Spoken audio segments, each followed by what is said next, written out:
La question du chômage a pris le dessus sur celle de l'emploi en France. En relevant le défi d'une inflexion du chômage, le président de la République a finalement détourné l'intérêt de la variable dont la lisibilité est la plus forte.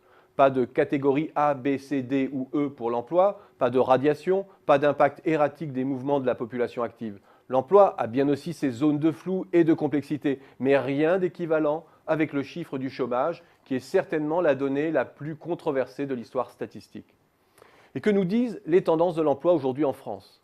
Premièrement, que le secteur privé continue à détruire des emplois et que l'on assiste au mieux à un ralentissement de la dégradation au premier semestre de 2013, pour reprendre la sémantique gouvernementale. Le secteur marchand a détruit de l'emploi à un rythme de moins 80 000 par an au premier semestre de 2013. C'est nettement moins que dans la seconde moitié de 2012 où le rythme de la destruction voisinait les moins 200 000. Cette moindre dégradation est presque entièrement le fait de l'intérim, qui est reparti à la hausse après avoir atteint un point bas en octobre 2012. Le léger mieux de l'emploi total recouvre en fait un mouvement de restructuration qui n'a presque rien perdu en intensité.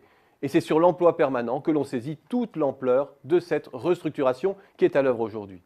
Le secteur marchand a continué à détruire massivement de l'emploi permanent au rythme de moins 90 000 par an, à peine mieux qu'au second semestre de 2012. Surtout, la saignée a gagné en intensité dans l'industrie. Le secteur exposé reste et restera encore plusieurs trimestres dominé par les enjeux de restauration de sa productivité. Les statistiques de l'ACOSS apportent un éclairage également intéressant. Seules 3 grandes régions connaissent une stabilité de l'emploi sur un an: l'Île-de-France, l'Aquitaine et Midi-Pyrénées. Autrement dit, seuls les grands hubs technologiques ouverts à l'exportation limitent la casse aujourd'hui. Les statistiques d'embauche permettent encore d'affiner le diagnostic. Elles ne décrivent bien sûr qu'un versant de la réalité, le côté plus de la variation nette de l'emploi. Mais cette variable hypersensible est utile pour déceler avec un peu d'avance les inflexions du marché du travail.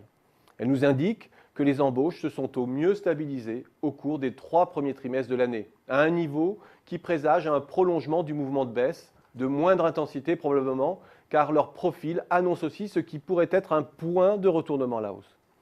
Autre inflexion intéressante, la très faible hausse des embauches au 3e trimestre recouvre 2 tendances contrastées. Une assez nette embellie parmi les entreprises de plus de 20 salariés, notamment industrielles, et une dégradation parmi les TPE. C'est aujourd'hui le tissu des micro-entreprises qui est le plus en souffrance. En définitive, les tendances récentes de l'emploi montrent que la France ne sort qu'en douceur de la phase d'ajustement qui a suivi la rechute de 2011. Le léger mieux de l'emploi global combine en fait des tendances très contradictoires, mais très cohérentes aussi avec ce que l'on sait de la conjoncture. La partie de l'industrie qui peut prendre le large et s'extraire des tendances déflationnistes du marché européen est en phase de récupération. Pour le reste du tissu productif, la restructuration